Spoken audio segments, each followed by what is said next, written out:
Meron tayong ini-scan na Hyundai Accent diesel mga boss 2012. Ang naging problema, wala na siyang power, no? Kahit anong apak daw ng accelerator niya ay ayaw na magrevolusyon yung kanyang makina. Ito, nangyari lang daw nung nag-DIY siya sa pag-ayos ng sakit ng fan. Pero ayan yung code niya. Yung EGR naman niya, matagal na raw yan na may fault code pero okay naman yung power. Ngayon daw, nung pagkatapos niya nag-DIY, nag-ayos siya ng auxiliary fan socket, ay ganito na ang nangyari. No, nagamit pa naman niya pero yun nga, nagtaka siya bakit low power na, hindi na nare-revolusyon yung kanyang makina. Ito yung ipapakita ko sa inyo mga boss kung anong nangyayari sa kanyang turbo hose. Nakukupi siya mga sir. Pagka umaandar na yung makina, tumitiklop yung kanyang turbo hose. Ito yung didiskubrehin natin kung bakit nagkaganito yung Hyundai Accent niya, no, mga bossing. Ito ang nangyayari mga boss. Ayun, nakita mo to? Nakukupi yung hose. Ibig sabihin may naka-block, humihigop yung turbo, pero kumbaga parang may nakabara. Yan ang hahanapin natin. Ayun, kuping-kuping. Yung scanner gumagana naman siya. Hindi natin marirate ng, kasi hindi natin nare-revolusyon eh. Oo nga eh. Parang may nakabara lang. Itingnan natin kung bakit ganyan to. Ganyan to nakukupi. Ang nangyayari kasi niyan, higop siya ng higop ng hangin, hindi umiikot. Kasi ano? Yan, titingnan natin kung may problema sa turbo. Kaya kung ano yung makita natin dyan mamaya. Okay na yung actuator, hindi na lumalabas yung bus control. Na okay na yon kasi putol tong wire kanina. Ayan, dinugtong na natin. Hindi lang maano no. Tapos eto na. Tingnan natin, Cham. Baybayin mo yung ano. Yan normal yan kasi mag-uusok. Ha? Mag-uusok talaga. Mag-uusok talaga yan. Kasi walang hangin eh. Ayan oh. Kuping-kupi oh, naka-under yan. Papuntang intercooler niya yan. Papuntang intercooler yan. Galing sa intercooler to. Paikot lang yan eh.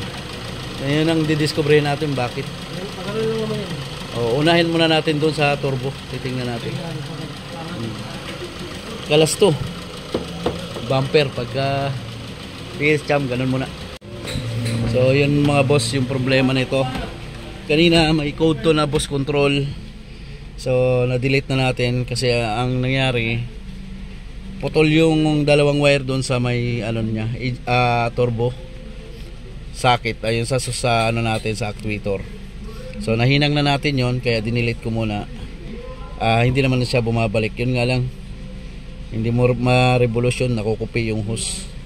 So yun ang didiscoveryhin natin kung bakit. So ibabak muna natin tong ating scanner. Ayan o. Lubog na o. Ayaw umangat. Ayan.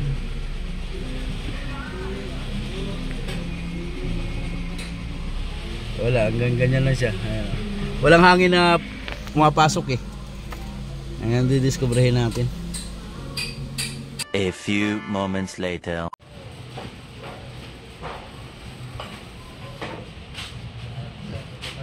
Asa bang salarin doon? Putik na yan. Sinong palagay ko nag-DIY may-ari nito? Ayun oh, tinakpan niya ng basahan yung ano, nahigop ng turbo. Wala, naipit to sa impeller oh. Oh. Nasilip-sip na ng ano? Basahan. So ayan. Ayan oh. Tingnan mo nga yung ilalim, Cham. Ayan, napingas na oh. What? What the fuck? Damn! Kasi turbo no kasingit. may nakasingit pa?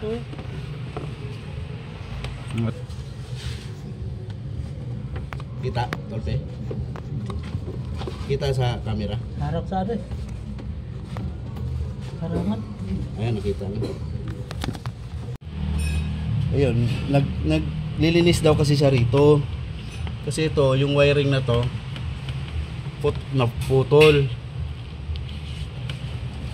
Kaya ayun, nabarado nga. Hindi nga nakakaikot yung hangin. Pero inanuhan ng basahan. Taka ako, pag ginanda ko kanina, pinasok ko yung kamay ko. Ayaw man lang higupin. Tinanggal ko yung hole niya. Kalukuhan talaga nun. Kung andito pa yung may-ari, matatawa rin yun sa ginawa niya. Umalis.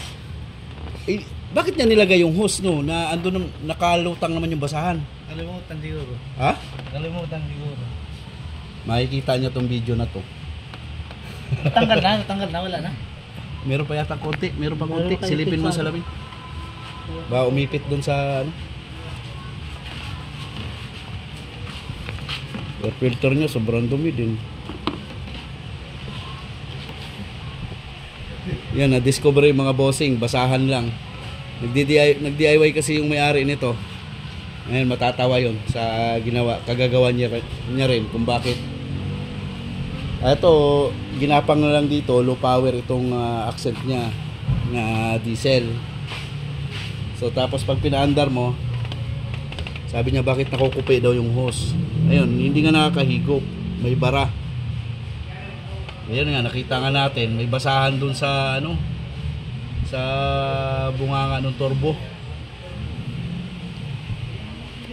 Kasi ang kwento nito, nag-ayos daw siya ng sakit ng pan dito sa wiring.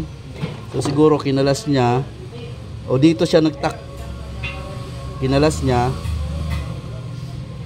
nagkalas siya ng hose dito para magkaroon siya ng access. Tinakpan niya yung mga butas. Ang problema, ibinalik niya, hindi naman niya natanggal yung basahan. Yun naging problema nito. Ayun. Tapos isa pang concern niya, ito sa actuator, putol yung wiring nito. So kaya may trouble code din siya, no. Nung naayos na natin yung wiring, nahinang natin, nadugtong ko na, nagtataka ako bakit nakukupi pa rin yung hose. Yun ang problema. So nakalimutan yata ni sir yung basahan na isinaksak niya dyan. So ayun mga boss, solve na to. Papatanggal ko lang yung mga nakain doon sa ano, na basahan na maliliit, nakain ng turbo, no. Kaya kahit anong apak mo doon na accelerator ayaw magrevolusyon ayaw mag-rev. Cham!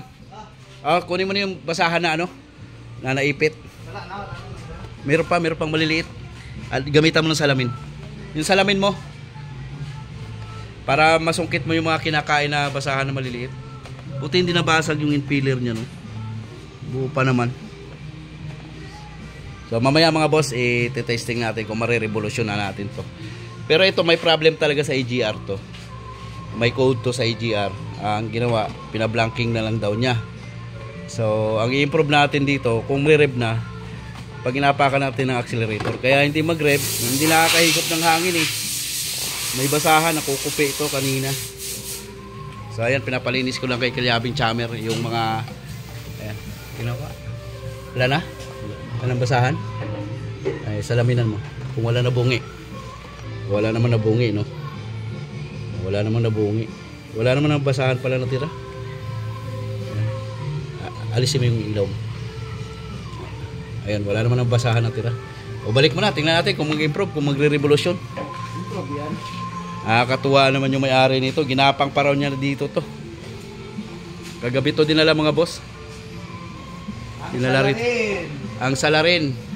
Ang salarin! Ito lang, idol, Hintigan pa ako magbaba ng turbo. Hirap-hirap para ng turbo dito. Kaya duda ako, sabi ko tanggalin mo ngayon mga hose cham. May nakabara talaga dyan. Totoo nga. Tuwang-tuwa ka rin nung nabuklat mo. Uy! Naka-anong napkin. Napkin ba saan? Loko-loko to. Napkin ka dyan. May regla, boss, kaya tinaksan. Nakakatuwa talaga. Sige, siguro nakalimutan na ni sir. Nagmamadali. Mamaya matutuwa yon pag nakita yung video na to. Sir, ibablog ko to sir Pakita kita sir, gusto mo? Bumalis yun may bibilin daw siya May bibilin lang siya may bibilin lang siya. Babalik to yun. Nung bumalis yun, baka inisip niya, naalala na siguro niya mamaya na makita. Hindi. Mamaya, Cham, wag mo muna sabihin. Surprise ko siya. Sir, ano bang mga ginawa mo nung bago nagkaganito yung accent mo? No? iayos natin. Ayan. Mamaya, wag mo munang sabihin na may basahan na kasaksak. Mamaya na pagdating niya, i-request natin tong air filter niya. Ibalik mo muna to. Mamaya na lang. I-improve muna natin yung power niya. Mamaya, Cham, wag mo muna sasabihin na nakuha mo yung basahan. Itago mo yung basahan. Eto to. Kasi mamaya, maalala niya to pag nakita niya to. Mamaya dito. Sabihin mo mamaya pag ano. Dito. Sir, sa'yo ba to? Huwag mo muna Ah, sir. dito ko muna ilagay. No? Saksak ko muna rito sa gilid. Yan, ganyan muna ah. Hindi, para halata. Ganun mo lang, para Yan, ganyan mo lang. makita mo lang. Maalala niya. No? Yung itsura yan. Ayan, yan. Maalala yan. Uy! Parang ano ko yan. Sir, naka-vlog pa naman to. Tapos ka sa akin. Sabi ko paano nakukupi yung hose? Kaya nagduda nga rin. Patinisting ko nga yung, di ba sabi babaklas natin yung ano? Tinisting ko doon. Wala naman sa yung controller. Tapos putulin ko pa sana doon. Oo. Dito na ako sa taas. Nung sinik-check ko yung kamao ko doon, tinanggal ko na doon. Ayan mga boss, nakakatawa nga to. Nakakatuwa tong accent ni sir. Nag-ayos lang siya ng wiring, ayan o. Nilagyan niya ng mga cable tie. Siguro nagtanggal siya ng mga hose na to. Yan, dito siyempre tatanggalin niya yung airbox. Ang palagay ko, Cham, dito yung naglagay ng basahan sa tubo na to. Hinigop na doon. Oo, Pumasok sa tubo na to. siguro, dyan yan. Oo, dito naglagay ng basahan yon. Siyempre tinanggal niya yung airbox dito, ito. Siguro nakalimutan niya na, nahigop na. Simula na nagkaganon. Tinulak na. Ayan yung ginawa niya mga boss. Oh. Yung wiring na yan, nilagay niyang cable tie kasi nakalaylay na. Tapos nalusaw na rin kasi yung sakit niya rito sa pan. Bilib nga ako kay sir, paano niya nadala rito eh? Kita mo, low power, hindi naman revolution. Na-iuwi niya pa. Napunta niya pa rito sa shop. Puti hindi nagkabangas-bangas yung no? Bagay tela lang naman kasi, no? Sige, may papabalik natin yan. Papaanda rin to ni Kilyabing Chammer. Lapitan natin mamaya kung gaano nakalakas mag-revolusyon to. Ito yung maya.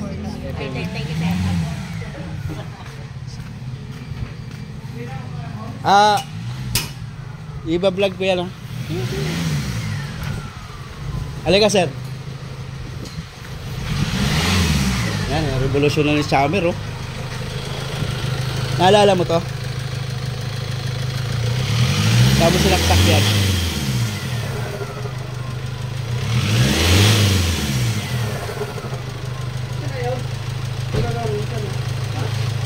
Tapos sinaksak yan. Dito mo siguro sinaksak yan. Dito. Dito yan. Nahigop ng turbo. Nakapasak dun sa turbo sa ilalim. Sa ilalim? Oo, dito. Diba? Dito. Kailangan ko lang. Ayan, nakuha namin sa loob. Kaya nakukupi yung hose mo. Kaya mo yung hose mo. Yeah. Sa ilalim na mo? Doon na, sa bunganga ng turbo. Dito? Oo, buti hindi nabasag yung impeller niyan. Ano? Ayun, ang ginat-gat na yung iba. Ayun. Siguro nag-DIY ka nung Naglinis ako. Tapos nagtakip ka siguro ng basahan dito. Kasi tinanggal mo to, di ba? Hindi, tanggal ko yung buo eh. Oo. Doon ko nilagay. Doon mo nilagay. Nakalimutan mo, sinaksak mo to. Yan. Tama lang din kasi ginawa rin natin yung wire na naputol sa solenoid. Kaya hindi mo ma-revolusyon. Kasi may basahan, kaya nakukupi ito. Yung hose mo. Kita mo? Bakit kasi nag-DIY ako? Tulad na rin ang basahan. Nagta ako sir eh. Eh, si Sir, may kagagawa dyan. Ayan. Tinanggal ko ron sa likod. Wala namang eh. Di, umakit daw dito ko na tinanggal. Pinahasa pa yung kamao ko rin. Yung mga matay, hindi na rin. Wala man lang masyadong bakit lakas yan? Ayan na, na-revolution na natin, sir. Eto, may check. Ito, may check engine talaga to, gawa ng may problema. May check engine talaga to, gawa ng may problema talaga EGR nito mga boss. Matagal na yun. Pero mukha ko sa vlog mo ha. kasama ka. Ayan o, si Sir may kagagawa no. Yan, mahiling mag DIY. Ayan o. Oh, ayos na. Ayan, matagal na tong check engine na to sa AGR to eh. Oh, sus Maria Josep. 4 na yan oh. Oh. Meron nga doon na vlog natin sa Fortuner yung sira yung gauge. Pinaandar ko. Siyempre wala pa yung intercooler doon, nire-revolution ko. Sabi low power yan sir. Hindi na pinanood yung buong video na nailagay ko yung intercooler na nire-rev ko na ng husto. Puro ayan, ibig sabihin ba pag hindi ko nilulubog ng ganyan lang revolution ko. Ay, sabi low power. Hindi nyo alam, hindi ko pa nilulubog yan. Ayan o. Oh. Sus Maria Josep kayo mga nanonood. Tapusin nyo po muna yung video natin bago kayo mag-comment. Yung mga iba dyan na nanonood doon sa Fortuner. Oh, wala na sir. Iuwi mo na yan. Yun, kasalanan ni sir kung bakit nag low power to. Isama yung wire. Sabagay, pinahilang na rin niya to kasi putol-putol din to eh. Yung sa actuator. Okay na. Ayun, paglabas nito. Kaya ba sir? Ayun, dalawain lang natin. So ayan, na-solve na nga natin yung Hyundai Accent na low power yun. Ingat-ingat lang po sa pagdi-DIY mga boss. Baka matulad din dito sa ating Hyundai Accent na naiwan yung basahan doon sa kanyang turbo. Ayan, sa nagtatanong ng location natin, ayan po sa ating screen. Pwede po kayong tumawag or mag-text para po sa schedule natin.